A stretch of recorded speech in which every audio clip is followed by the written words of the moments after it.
All right, Rabbosai, good morning. Let us begin a beautiful daf ahead of us today. I want to begin by thanking our sponsors, our Talmud Torah sponsors, Yoel and Sarah Kelman, in appreciation of all of the shiurim from the Kehila. Also, the daf is dedicated by my mishpacha in commemoration of the yahrzeit of my grandfather, Zichron Livracha, Yoel ben Shimon. We hope that in the merit of our Talmud Torah, the neshama will have an aliyah and the family a nechama. We also dedicate our learning to the zechus of refuah shlema for Aviva Bas Sheina Chana, as well as for Rachel Yehudis Bas Tova Gittel. We hope that in the merit of our Talmud Torah, these two special women shall have a complete refuah together with Kol Cholei Yisrael. And also with that, let us begin. A beautiful daf ahead of us today. I apologize in advance. There's not as much math as yesterday. So I'm sorry. I know that's going to be exceptionally distressing for many of you. I saw the rapt attention of many yesterday. It's a shame. It's days like that, it's good that we don't have a clock on any of the walls of the shul. Baruch Hashem. So really, I want to thank Rabbi Yehuda for giving over in a very good way, a very difficult daf. Today's daf is Pei Dalet 84. Hopefully you did your homework. We are picking up on the bottom of Pei Gimel Amud Beis, 4 lines up from the bottom. Tanan Anshe Chatzah. So just a little bit by way of introduction to this particular sugya. In the last couple of lines of the Gemara, so we had an interesting machlokes between Rav and Shmuel. And that machlokes was as follows. If you have an area that is used by two different reshuyos, but the usage is different. In fact, the wording of the Gemara was echad b'shulshul ve'echad b'zrika, which I will say literally means, imagine you have an area, and we'll call it Chatzar A, Chatzar B. Chatzar A accesses the area through throwing, zrika. Chatzar B accesses the area through shilshul. Shilshul literally means lowering. So both say, so who has the rights of usage over that area? So interestingly enough, that's a machlokes Rav and Shmuel. So again, before Rav said Shnei and Asurin, Rav essentially says that both of them are treated in the same way. Both will be Asur. Neither of them could access the area. And Shmuel says, Nostin osur lezeh sheveshilshu. You give it to the one who uses it through lowering. Now both say, Shmuel's logic is, I'll just read this line, Shelezeh tashmisho benachos, ulezeh tashmisho bekasha, v'chol davar shetashmisho lezeh benachos, ulezeh bakasha, Nostin osur lezeh shetashmisho benachos. Okay, so I just did your homework for you. Go say, so again, essentially what Shmuel says is as follows. And Shmuel's svara is something we've seen before. That whenever you have an area that's accessible, let's say by two chatzeros, by the way, this is not dafka limited to chatzeros. This is true to mavuos. Whenever you have one area accessible by two other areas, right? One area in the middle of two other areas. And one area has ease of access, one area has more difficult access, so halacha l'maisa, the area is given to the one that has ease of access. So we'll say, remember where we first saw this brought up? I think mamash like a week ago. This was the case when you had a wall in between two chatzeros, right? You remember again, we had the case of where you take a pot, you overturn it, and you go and you diminish the height of the wall. So remember again, that chatzer that has easier access to the top of the wall is granted that area. So Shmuel's svara is a good svara. Which area you have an area in between two chatzeros or two mavos, for that matter, one has ease of use, one does not have ease of use, you grant the area to the chatzer that has ease of use. What's unique about this machlokes between Rav and Shmuel is that Rav sees no distinction between zrika and shulshul. He says no difference between throwing something and lowering it. Interesting enough, Shmuel does. Why does Shmuel say this? Listen to this. What's Shmuel's svara? Shmuel's svara is gravity. Gravity, right? Isn't it amazing? Menachem, don't text anything about shulshul. I see where this is going already. Right?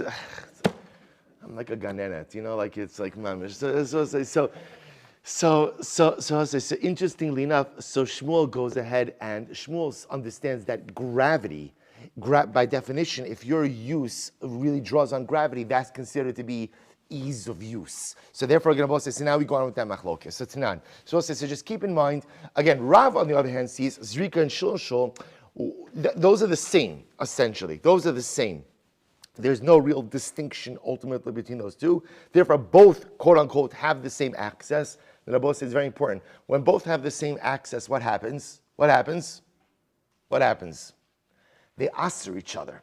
Right? Because when both have the same access, they effectively asser each other. And when they effectively, whenever everyone has the same access, then halacha l'maisa, they are considered to have the same rights. The moment you have same rights in an area, halacha l'maisa, you restrict upon each other, unless of course you have an eruv. So the Gemara says, so Tanan, anshe chatzar v'anshe mirpesas, sheshachu v'lo irvu. So also we saw this case in the Mishnah. People of a chatzar, people of a mirpesas. So both remember again, mirpesas is your upper terrace way, we'll call it. I don't know what the right, we'll call it upper terrace. So Anshe Chatzar v'Anshe Mirpesas sheshachachu v'lo irvu, who did not join in a common eruv with each other. So what's the halacha? Kol shegavoa asar tfachim mirpesas. So we'll say anything that is above 10 tfachim ultimately goes to the mirpesas. Bachos mikan lechatzar, anything below 10 tfachim goes to the chatzar.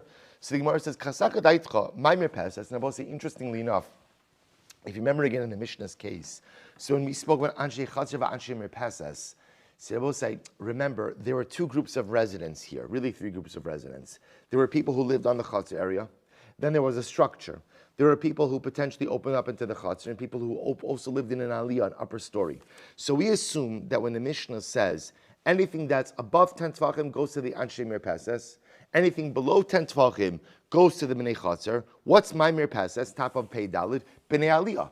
So we'll say we assume that Anshe Mirpesas doesn't literally mean people who live in a domicile that opens right onto their mirpesas. Rather, we assume that means people who live in the upper story.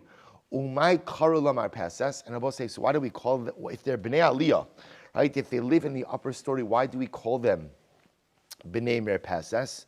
So the Gemara says, the kasanki b'mirpesas, because we won't say the way they access anything, ultimately again, is through this terrace way, it's through this mirpesas. Alma, so we'll say, what do you see from here? Kol lazeh b'shilshul ulazeh b'zrika, nostin also lazeh b'shilshul. So we'll say, now watch this. This is very interesting. So what did the Mishnah say? You have people who live in the Chatzar area, people who live in an upper story. So how do we decide which part of the Chatzar belongs to who? Anything above 10 Tvachim goes to the Bnei Aliyah, or what we call the Mirpesas. Anything below 10 Tvachim goes to Bnei Chatzar. So we'll say, what does that tell you? So imagine the following. Imagine you have a pillar that's higher than 10 Tvachim. So we'll say, the Bnei Chatzar, how do they use that? Zrika, through throwing. The Bnei Aliyah, how do they use that? Shulshul, lowering. And yet we see that what? That halacha l'maaseh, anything above 10 Tvachim goes to the Bnei Aliyah, which tells you that anytime you have an area that some could access through Zrika and others could access through Shilshul, we give it ultimately again to the ones who could utilize it through Shilshul, which is a proof to Shmuel, a contradiction to Rav. Alma, kol lazeh b'shilshul ulazeh b'zrika, nostin oso lazeh b'shilshul. Therefore, you see, anytime that you have an area that some could access, ultimately again through lowering, and others could only access through throwing. And I just want to point out, when the Gemara sees a throwing here, because you think about this, an area that's 10 tefachim high, you don't exactly have to throw stuff in order to get to the top of it. What it means is an upward motion. An upward motion as opposed to a downward motion. See, Rabbi says Shmuel's logic, and this is really quite profound, Shmuel's logic is that it's always less effort to go downward than it is to go upward. Rabbi said, what an incredible musar. Right? Shmuel's logic is that a downward activity always takes less energy than upward activity. Therefore, by definition, downward use is always considered to be a greater ease of use than upward use. An incredible musar in life, I will say. Right? In other words, the need to be a ben aliyah requires me to break gravity. To be a ben yerida, to unfortunately someone who goes in a downward direction in life, that I just have to go with the flow. That requires no effort at all. But to be a ben aliyah, to be someone who ultimately strives to go upward, that mamish requires an incredible amount of effort. That's not tashmisha benachos. That's not the easy use of my life, the easy use of my persona. So the Gemara says, this seems to support the position of Shmuel. No, actually we're talking about the people who mamish live on the mirpesas. Oh, so we'll say, so now watch this. So therefore what the Mishnah is really saying is like this. If you have an area that's above 10 tefachim, more than 10 tefachim high, so who does that belong to? Mirpesas. So we thought, who was mirpesas? Who is mirpesas? We thought mirpesas meant the people in the aliyah, the people in the upper story. And therefore what it's saying is the people in the mirpesas could access this area through lowering shilshul. The people in the chutzner have to access it through zrika. And you see that whenever one group has ability through shilshul, one group has the ability through zrika, you give it to the group who has the ability to access it through shilshul. Proof to Shmuel. To which the Gemara says, no. When we say b'nei merpeses, or merpeses literally means the people who live on the terrace. In other words, their domicile opens right up into the terrace. Oh, so we'll say, now watch this. If that's the case, then when it says above 10 tefachim goes to the b'nei merpeses, why is that, Rabbosai? Because you saw in yesterday's daf, those individuals pretty much have the ability to access an area above 10 tefachim straight away. That's called echad b'pesach ve'echad b'zrika. Echad b'pesach means one has complete ease of use. There's no lowering, there's no throwing. Pretty much, again, we'll call it lateral usage. Lateral usage means I don't have to go up, I don't have to go down. I could just directly access the area. So therefore, if you have something that is above 10 tefachim, the b'nei merpeses could go ahead and we'll call it engage or utilize it in a form of lateral usage. There's no lowering, there's no throwing. That's why, again, halacha l'maisa, anything above 10 tefachim, the b'nei merpeses get, the b'nei chatzar do not. Hachinami, so the Gemara says, so we'll say, so therefore the Gemara explains that you misunderstood merpeses. You thought that merpeses meant b'nei aliyah, people in the upper story, and you thought they're talking about an area, therefore, that the b'nei aliyah use through shilshul, the b'nei chatzar use through zrika, and yet the Mishnah is saying that we award it to the b'nei aliyah, and you're using it as a proof to Shmuel that whenever you have two groups who access an area, one through zrika, one through shilshul, we give it to the group who uses it through shilshul. To which the Gemara says, no, that is incorrect interpretation. Merpeses literally means the people living on their merpeses. And therefore, when they access the area above 10 tefachim, that's called access bepesach, lateral usage. No going up, no going down, just usage straight away. That's why we awarded them. If that's the case, look at the end of the Mishnah. Pachos mikan l'chotzer. If it's less than 10 tefachim high, you give it to the chotzer. Amai, lezeba pesach, or lezeba pesachu. We'll say if that's the case that it's less than 10 tefachim, then halacha l'maisa again, both the chotzer as well as the merpeses both have direct ease of use. To which the Gemara says, "My lechotzer." You're right. What does it mean? My lechotzer. What does it mean lechotzer? Af lechotzer ushnein asurin. Rather, both say what it means actually is as follows: that if the area in question is less than 10 tefachim, that it enjoys ease of use by both the merpeses and the chotzer, in which case it will be usher to both.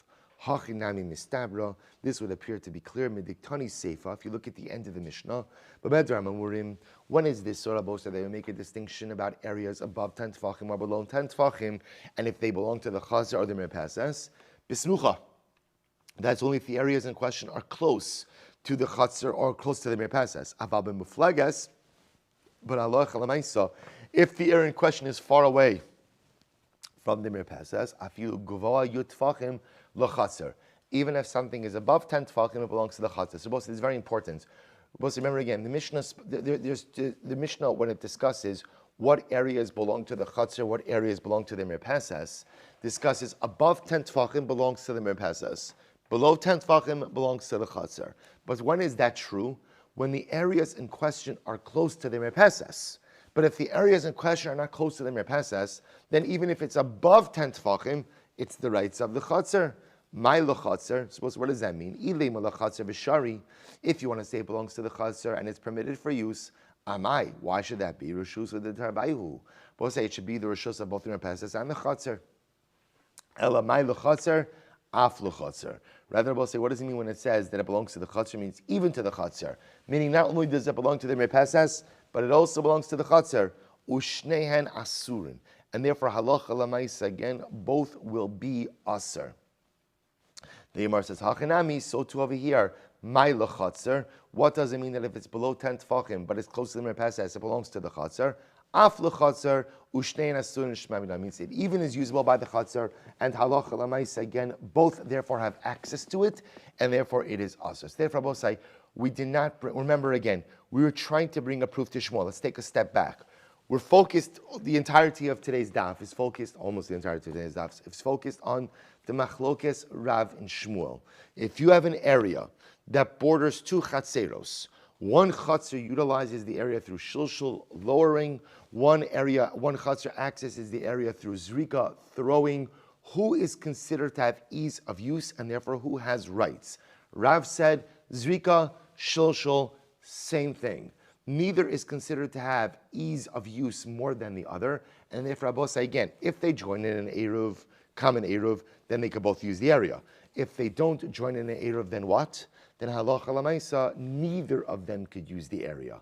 Shmuel says no. When one is zrika, one is shulshul, we give it to the area with shulshul. Why? Because again, lowering is considered to be ease of use. Lowering is ease of use, and therefore halacha lamaisa, we award it to them. We tried to bring this case as a proof to Shmuel, didn't work out. Next, Tznan. Interesting case. Chulias habar v'hasela. So we'll say chulias habar means if you have an area that is the edge of the pit. Chulia is the edge of the pit. Then I will say, now understand, when the Gemara says chulias habar, what it assumes is as follows. In order to have a pit, you have to dig. So where would you place the dirt that you displaced from digging the pit? You would build like a lip. Or lip is the wrong word. Yeah. Embankment, thank you. An embankment around the pit, thank you. An embankment around the pit. That's called chulias habar. So we'll say, so again, obviously that's higher than the rest of the ground area. So chulias habar v'hasela, shein gavon asara. So we'll say if you have the embankment of the pit, or a rock for that matter, that is more than 10 tefachim high. So we'll say still the same case of the chatzer mirpesas. So what happens? So if it's more than 10 tefachim high, lemirpesas. Then Rabbi said it's considered to be the domain of the mirpesas, which again, that's the klal we keep seeing. Pachos mikan, if halacha l'maisa it is less than 10 tefachim high, then the chatzer. Ultimately, again, it belongs to the chatzer. Omer Rav Huna la'osen hadarim b'mirpesas. So the Gemara says, Rav Huna says that halacha l'maisa we give everything ultimately again to those who go ahead and dwell within the mirpesas. So remember again, so Rav Huna's understanding, just you understand what Rav Huna is clarifying over here, that halacha l'maisa when we say mirpesas, remember as we saw in the previous case, sometimes you might think that mirpesas means what? Bnei aliyah. That it means to the people who live in the upper story. Comes Rav Huna says, no. Mirpesas literally means the people who live on the mirpesas. When I say people who live in the mirpesas, meaning their apartments, their homes open directly onto the mirpesas. So again, therefore, I have two groups. People live in the chatzar, people quote unquote live in the mirpesas. So a very simple klal. The top of the pit, the top of the rock that are more than 10 tefachim high, those are considered to be the domains of the mirpesas. Anything above 10 tefachim is the domain of the mirpesas. Below 10 tefachim is the domain ultimately again of the chatzar. So the Gemara says Teinach Sela.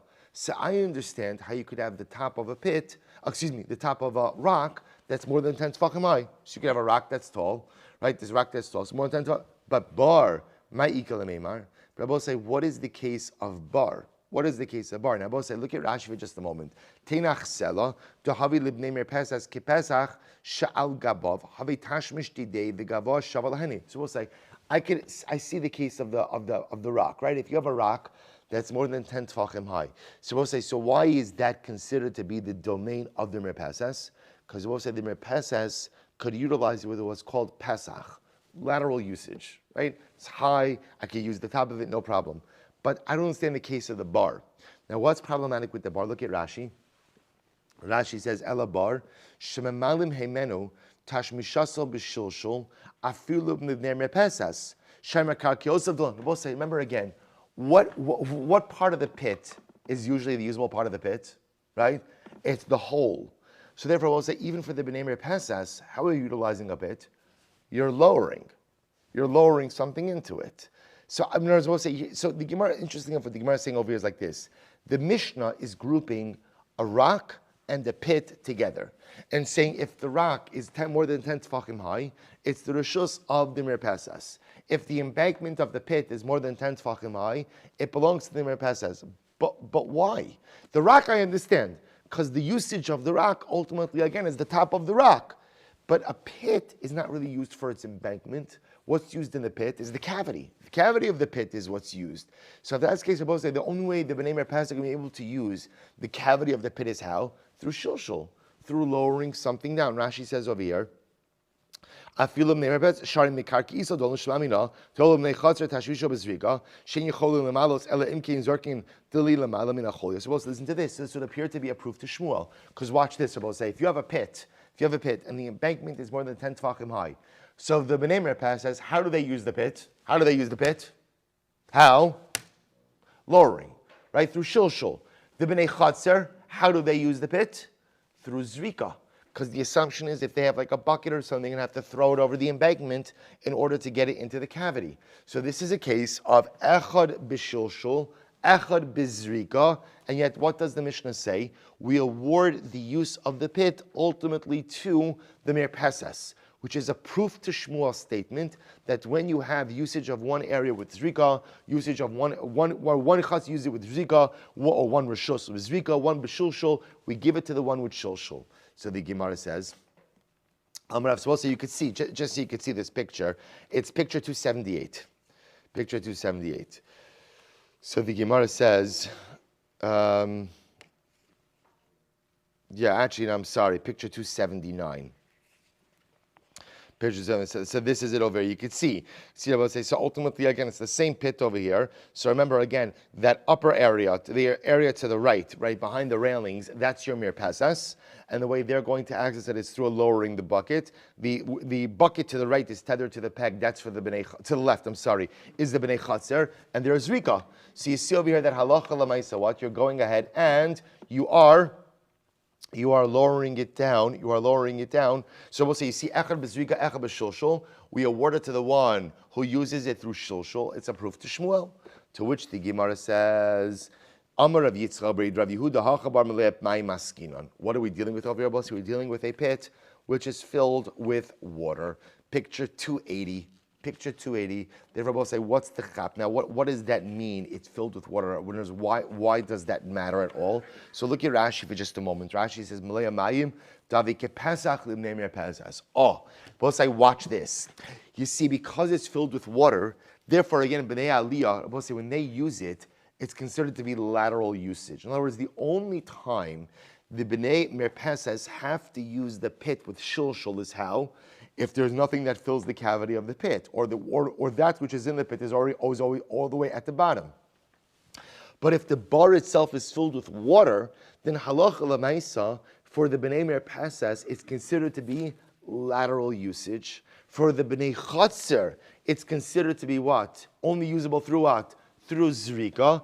Everyone agrees that when one rishus has quote-unquote lateral usage, which just means direct usage, and the other one has either zrika or shilshul, everyone agrees that the one with lateral usage, what we call Pesach, is the one who is awarded the rishus. So therefore the Gemara says this is not a raya to Shmuel. But one second, says the Gemara, v'ha chasra, but one second, aren't we concerned that the pit is going to become diminished? You're going to draw water, and over time the pit is going to become diminished.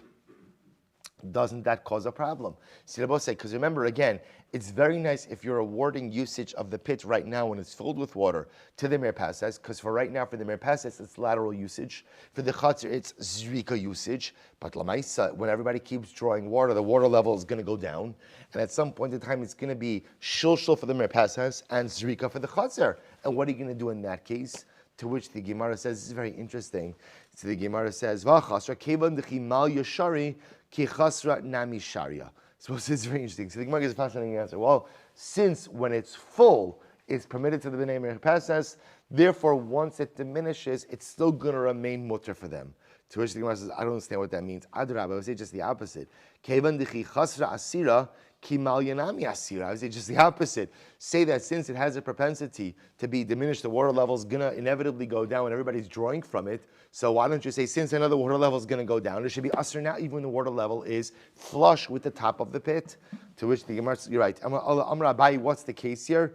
Hacha babor malea peiros askinon. We're talking about a pit which is filled with fruit. Filled with fruit. Say for Rabbi say again, it's the same answer, but it's not water. In other words, Rabbi say, so the usage, because it's filled, let's take a step back. The reason we brought up the bar case is we assumed, the Gemara assumed that the bar case was going to be a proof to the principle of Shmuel. Shmuel says, right, echad b'zrika, echad b'shilshul. Who do we give it to? Shilshul. Give it to shulshul, right? So what do we do? So the Gemara says, that's why I brought the case. The Gemara says, no, this is not a case. The case is echad bezrika ve'echad bepesach. Right? In fact, this was lateral usage for the Mir Pesach because it's filled with water. Filled with water, the water goes down. The Gemara says, you're right, now water is filled with fruit. It's filled with fruit. And therefore, for the Bnei Mir Pesach, it's usage of a Pesach, lateral usage. For the Chaser, it's Zrika. To which Gemara says, I don't understand. Don't you run into the same problem? V'chasri. Over Shabbos, what's going to happen? People are going to take fruits from the pit, and the pit is going to be diminished. And therefore, Abba say, so right now it's very nice. Right now it's echad bepesach ve'echad bezrika. The Mir Pesach has lateral usage, but over time, the fruit level is going to go down. And what do you do then? To which the Gemara says, betivla. Oh, we'll say, what's the case? The case is where the pit is filled with tevel. We'll say tevel is untithed produce. Untithed produce is muktzah on Shabbos, because you can't eat it. Right? We'll say halacha l'maisa, you're not allowed to take trumas and on Shabbos. So look at Rashi, tivla shein muktzin machmas iser. This is great. Those of you who are participating in Smichas Chaver, we haven't gotten to this yet, but I'm here Hashem, we will. Muktzah machmas iser. Right? Ultimately, again, they are muktzah because they will say they are prohibited, because you cannot tie. We didn't do this section yet, but we mentioned it, we didn't do it yet. Va'osun l'taltel, and halacha l'maisa, again, you cannot go ahead and move it on Shabbos. Sefer Abosai, therefore the Mishnah says that we award the pit to the Mir Pesach. That's because for the Mir Pesach, usage of the pit is bepesach. It's lateral usage. We're not concerned that it's going to turn into shulshul over Shabbos. Why not? Because the fruits are muktzah. So therefore, for the Mir Pesach, it's bepesach. For the chatzir, it's bizrika. And everyone agrees. So we'll say anytime one domain has what we'll call pesach or lateral usage, and the other domain has either zrika or shulshul, everyone agrees that we give it to the chatzah that has lateral pesach usage. That everyone agrees with. Sefer Rabbi say, once again, no proof to Shmuel. Tashma, another case. We'll say, again, we're laser focused over here. Who is right, Rav and Shmuel? That's what we're trying to figure out over here. So Tashma, anshe chatzah va'anshe aliyah sheshachachu v'lo irvu. So let's listen to this. Again, two groups of people. Group of people who live in the chatzar, group of people who live in an aliyah, an upper story. And I will say, what happens? Halacha l'mais. Did I skip? Yeah, I'm sorry, I skipped. Dekanami diktani. I will say again, this would seem to be correct, that ultimately, again, we're dealing with a case of a pit that's filled with tevel produce. The Gemara says, diktani dumya desela shmamina. Because also remember again, the Mishnah mentions the case of the stone and the case of the pit together. Just like the stone is muktzah, so too again, what's the case of the pit? It's filled with muktzah items as well, and therefore the level of the pit is not going to diminish. So effectively, the bar case and the stone case are the same thing, right? Both are cases of lamala miyud, and therefore it's telling me that if it's lamala miyud, it belongs to the Mir Pesach. If it's less than yud, it belongs to the chatzar. But it's the same case. Why do you have to state the same concept twice? I'll tell you why. It's necessary. Diashmo, Sela, the lekala migzak, because we'll say, if we would have just said the case of Sela, I would have said the reason why Sela, if it's lamala miyud, goes to the Mir Pesach, is as Rabbi said, there's no concern of the Sela becoming diminished. However, again, aval bar, the ligzar zimnin demal yeperos mitukanin. Rabbi said, in the case of the bar, maybe I would say that even in a case of a bar that's lamala miyud, you shouldn't give it to the Mir Pesach. Why? Out of concern about what happens in a case where the bar is filled with permitted fruit. So also in a case where the bar be permitted fruit, then it's not so clear that just because it's above yud, you would award it to the Mir Pesach. After all, again, that could become a case of echad bez shilshul ve'echad bez rika. Therefore I need both cases. Good. So Gemara says Tashma. Next case, Rabbi says still trying to resolve machlokes Rav and Shmuel. So Tashma, anshe chatzar va'anshe aliyah sheshachachu v'lo irvu. So let's listen to this. If you have members of the chatzar, members of the aliyah, right? Two groups of residents. Some who live in the chatzar, some who live in the aliyah. And what happened? Sheshachachu v'lo irvu. We'll say they did not make a joint eruv. So what's the halacha? Anshe chatzar mishtamshim ba'asar tachtonim. We'll define what this means in just a moment, but let's translate the words. So the members of the chatzar, they get to use the lower 10 tefachim. The anshe aliyah mishtamshim ba'asar ha'elyonim. And the anshe aliyah, they use the upper 10 tefachim. What does this mean? So first of all, look at Rashi for just a moment. Rashi says, "V'lo irvu elu am elu basar tachtonim bekosel habayis be'chatzer anshe chatzer mishtamshtin d'lido kapesach ne'aleh b'shosha." Let's listen to this. What it's saying is like this. Let's say you have members of a chutzner and members of an apartment building in Aliyah. And what happens? Halacha l'maisa, they did not join. So if you could imagine, a group of people live in an apartment building and a group of people who live in individual homes in a chutzner. And they did not join in an Eruv together. So what's the halacha? So we'll say the wall, let's say the wall of the apartment building. So the Gemara seems to indicate here, the people of the chutzner have the usage of the bottom 10 tefachim of the wall. So bottom 10 tefachim on the wall, that's the bnei chutzner. But listen to this. But however, the bnei aliyah get the upper 10 tefachim. Now this is very interesting. Look at Rashi. Basara al yonim shehein mitachas la'aliyah anshe aliyah mishtamshin smuchin helim bnei aliyah v'havi ledido kepesach bnei chutzner v'zikr. Now both listen to this. What it says is the bnei aliyah get the 10 tefachim of the wall, but I both say those 10 tefachim are measured downward from their windows or entranceways. So I'll say, right, so if you could imagine again, so you have a wall of the apartment building. The Bnei Chatzar, they get the lower 10 tefachim of the wall. That's for their usage. We'll see how this plays out in just a moment. The Bnei Aliyah get the 10 tefachim of the wall, but the 10 tefachim as measured downward from their windows, right, or from their entranceways of their home. So the Gemara says, therefore, how does this play out? Ketzad, back to the Gemara, Ketzad. Ziz hayotze minakol. So we'll say if you have a protrusion, imagine you have a plank that extends out of the wall. So lamata me'asara lechatzer. If it's within 10 tefachim of the ground, then ultimately it belongs to the chatzer. Lamala me'asara la'aliyah. But if it's above 10 tefachim, ultimately again it belongs to the bnei aliyah. Had de beni aser. But we'll say if it's right in the middle, ultimately again it would be aser. So we'll say you can see this is picture 281.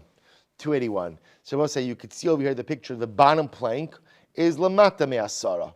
Right? Lamata me'asara. Right? Ultimately again, the upper plank is lamala me'asara. So we'll say, so again, if it's lamata me'asara, then halacha lamaisa again, it belongs ultimately to the Bnei Chatzar. Lamala me'asara, it belongs to the Bnei Aliyah. Now the interesting case is, what about Beni? So I'll say Beni you could see over here is what? Is a situation where halacha lamaisa, the plank is situated exactly at 10. Exactly at 10. So we'll say, so now why bring up this case? So you can see actually the picture spells it out explicitly. Rashi says it also. What happens when the plank is exactly at 10? The Bnei Aliyah, how do they access it? How do they access it? Shulshul, through lowering. The Bnei Chatzar, how do they access it? Through Zrika. Through Zrika. So we'll say, so this is a case of Echad b'Shulshul ve'Echad b'Zrika. And yet what does the Mishnah say? The Mishnah says, Had de beni aser. So we'll say, which is a support for Rav and against Shmuel. Because Rav says, when one area accesses it through Zrika, one through Shulshul, they both have the same exact access, and therefore in the absence of a joint Eruv, they will asr upon each other. Shmuel was the one who said, no. Shulshul is considered to be ease of use. Zrika is more difficult use. We give it to the area that can access it through Shulshul. So this supports Rav, contradicts Shmuel. To which the Gemara says, no, it doesn't. Rav Nachman, what's the case here? Hacha b'kosel t'sha'esrei askinon. We're talking about actually a wall that's only 19 tefachim. V'ziz yotze mimenu, and the plank extends from it. Lamata me'asara. So if it's below 10 tefachim, then what? Lezeba pasach or lezeba shulshul. Then Abosai, if it's less than 10 tefachim, the Bnei Chatzar are considered to have lateral usage. That's what it means, pasach. The Bnei Aliyah are used through shulshul, and therefore we'll say obviously it's awarded to the Chatzar. Lamala me'asara. Let's say if it's above 10 tefachim, lezeba pasach or lezeba zrika. Then halacha lamaisa, the upper, right, the Bnei Aliyah are considered to be usage through shulshul.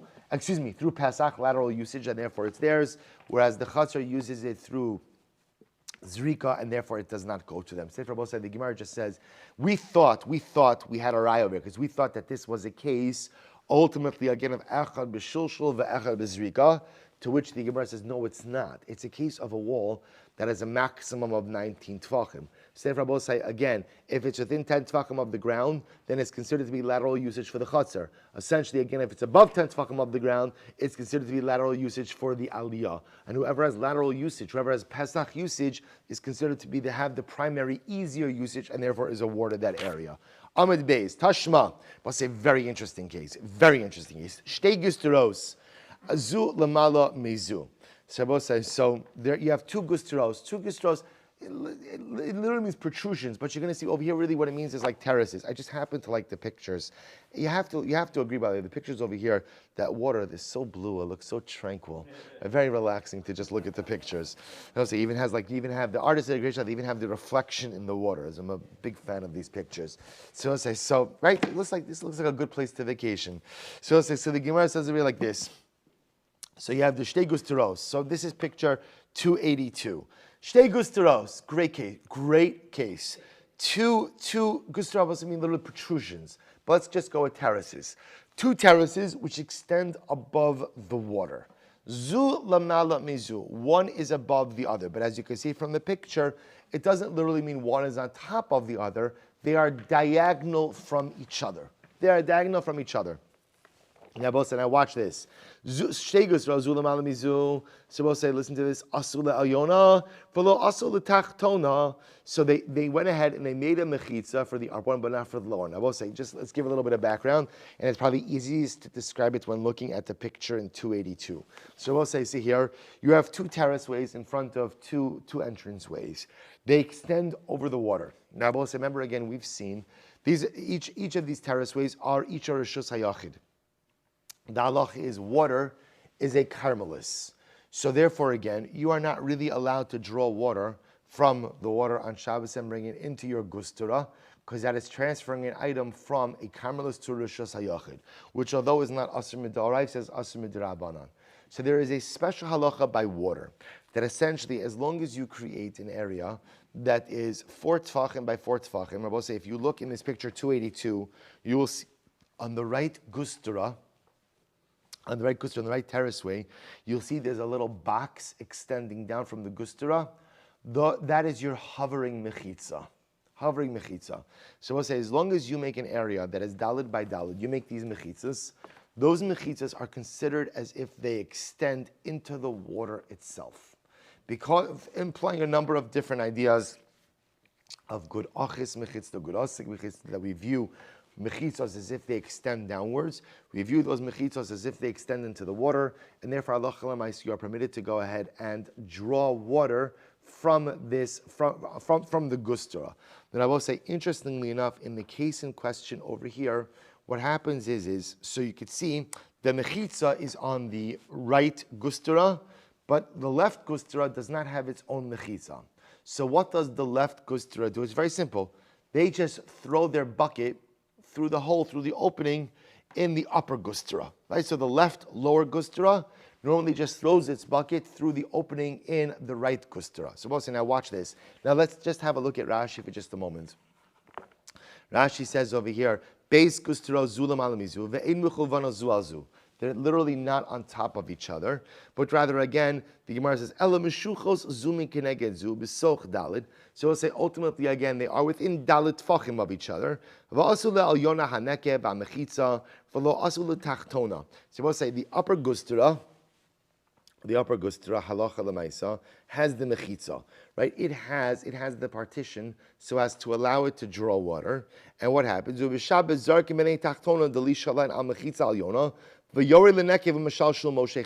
say, so again, what normally happens? So as we saw in the picture, right? Again, we'll say just referencing picture 282.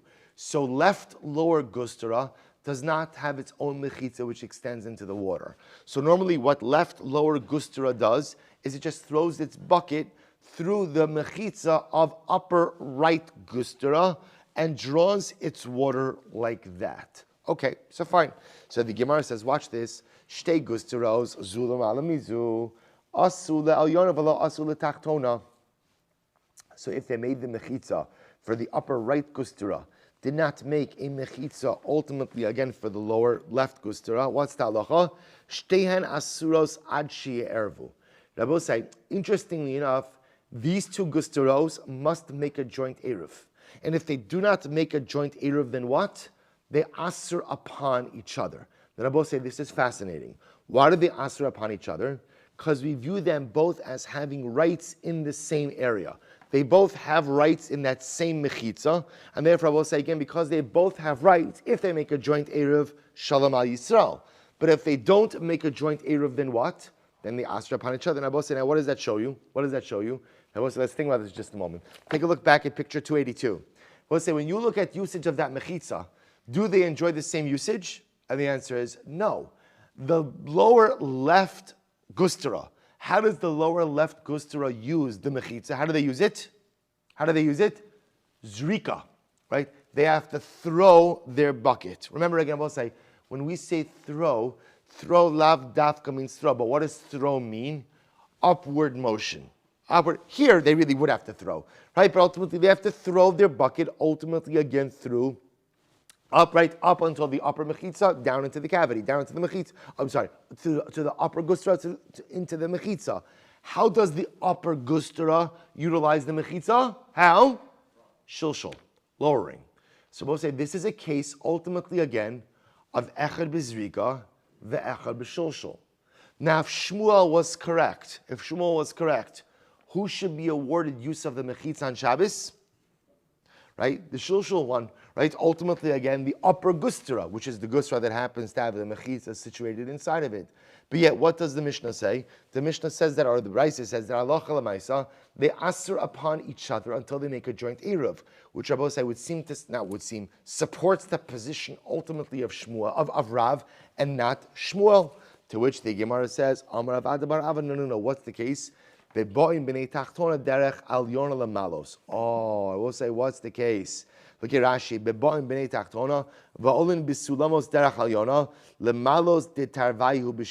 So what's it? Listen to this. What's the case of Osai? Take a look at picture 283. What's the case of Osai? The case over here is no. There's right of access from the lower gustera to the upper gustera. There is a ladder. There's a ladder. So we'll say because it's a ladder, so we'll say what happens? The members of the lower gustera, when they want to fill up their bucket with water, how do they do it? They don't throw the bucket from the lower gustera through the upper gustera. Rather, what do? They walk up. They walk up to the upper gustera, and they too lower their bucket. Therefore, what's the case?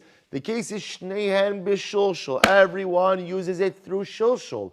Also, we'll say, so now, mamish, I have two rishuyos, two areas, accessing a joint area exactly the same way. Oh, that's why they asr upon each other until they go ahead and they make a joint eruv. Now it makes sense. The Gemara says, "V'lomi bai kamar." So the Gemara says, "Lomi bai" means you don't have to say this, but we say it nevertheless. Lomi bai asul letachtona, v'lo asul le'alyona da asiri. So as it goes without saying that's what. It goes without saying that's what. That halacha lamaisa. Look at Rashi just a moment. Lomi bai, Rashi says, Kilomar v'chi tema hoyel ubesoch asara kaiminon v'taima mishum de'ein lezu rishos below zu v'lo lashmuinan de lezeb b'shush lezeb b'zrika nostin also lezeb b'shush. Supposed to listen to this. So the Gemara says, all right, let me just read in the Gemara. Lomi boy asul letachtona v'lo asul le'alyona da asiri techeva debego yod dahadadi kaimin asrina hadadi ela afilu asul le'alyona. Supposed to listen to this. So I'm sorry, look at the next Rashi. Lomi bai kamar, lomi bai asul tachtona v'lo asul yarana. Di ikalo ukmi taima disura mishum tashmish hashava da hasmuchotein b'meshach hakosa b'sok dalit tfachim ki demukmina lekamon v'govu nami gabi b'go asara ela afilu da havi lezeb b'shushul lezeb b'mikzas rika v'shushul. So let's listen to this. So the Gemara says, Lomi bai asul tachtona v'lo asul alyona. It goes without saying that if they made it for the tachtona, for the lower gustera, but did not make it for the alyona, that ultimately it will be aser. The chevan de bego yud the hadadi kaminan aser hadadi. But say since these two gusteros are within 10 tefachim of each other, they automatically aser each other. Ela afilu asul alyona v'lo asul tachtona. But I will say even if they made the air ultimately again for the upper one and not for the lower one, I might have thought that since the upper one uses the mechitza more easily and the lower one ultimately uses it with more difficulty, give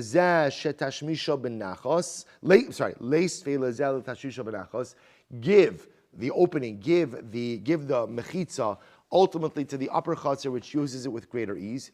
Kamashmalan kevan debego asara kaminan asran ahadadi.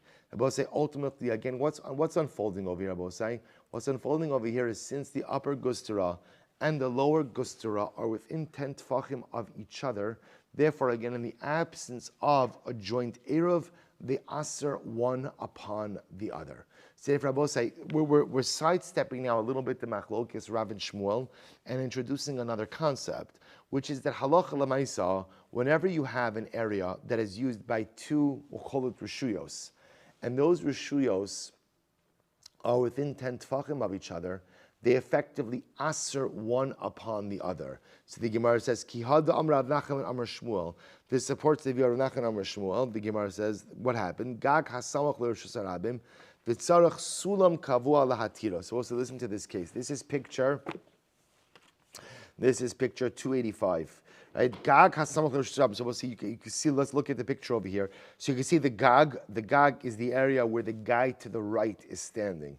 Right, so Gag HaSamosh Harabim, so you have this roof area that is right next to the Rishus Harabim. So what's the halacha? So the Gemara says, Tzarech Sulam Kavua Lahatiro. Ultimately, again, it requires a fixed ladder in order to permit it for use to the Bnei Aliyah and to the Merpasas as well. So we'll say, so when you see that ladder over there, that is a fixed ladder. So that fixed ladder is necessary in order to allow, ultimately, again, the use of the gag for the Merpasas and ultimately, again, the Aliyah to use it. So we'll say, take a look at Rashi for just a moment. Gag HaSamach Rosh Hashanah, she'eno mukaf chatzer l'chol tzidav. So we'll say the point over here is this gag is not enclosed by a mechitza on all sides. Ela tzido achad rishus rabim ustam gag gavo asara tzarech sulam. I'm just going to read the next Rashi. Tzarech sulam kavo min ha'aliyah legag lahatiro letaltal min ha'merpeses legag.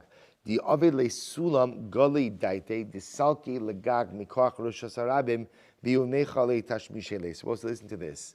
So the Gemara says if you have a rooftop, and the rooftop is 10 tfachim away, 10 tfachim high off the Rosh Hashanah, but there's no mechitza surrounding the rooftop. So if there is a fixed ladder from the rooftop to the aliyah, that shows that the rooftop ultimately is what?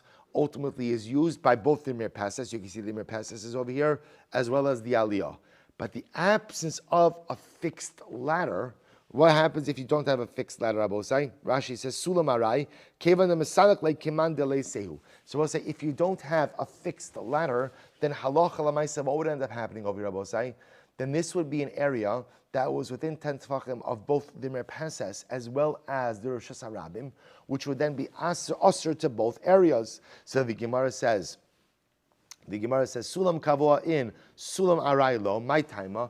Rabbi say, why is that? Why is it halacha lamaisa? Why is it halacha lamaisa that only a fixed ladder will allow use, but not a temporary ladder? Lab mishum nechevan de besoch asar dehadadi kaimi asr nahadadi. It must be because Rabbi say, since the roof ultimately again is within 10 tefachim of both the Rosh Hashanah and the Merpasas, it's an area that's within 10 tefachim of both Rishuyos, and therefore be asr. So Rabbi say, I just want to point out, the Gemara is just using this as a raya. The Gemara is assuming over here that the reason why in the case of the gusteros, the two terraceways, which share the mechitza that goes into the water, the reason they aser one upon the other is because they are within 10 tefachim of each other.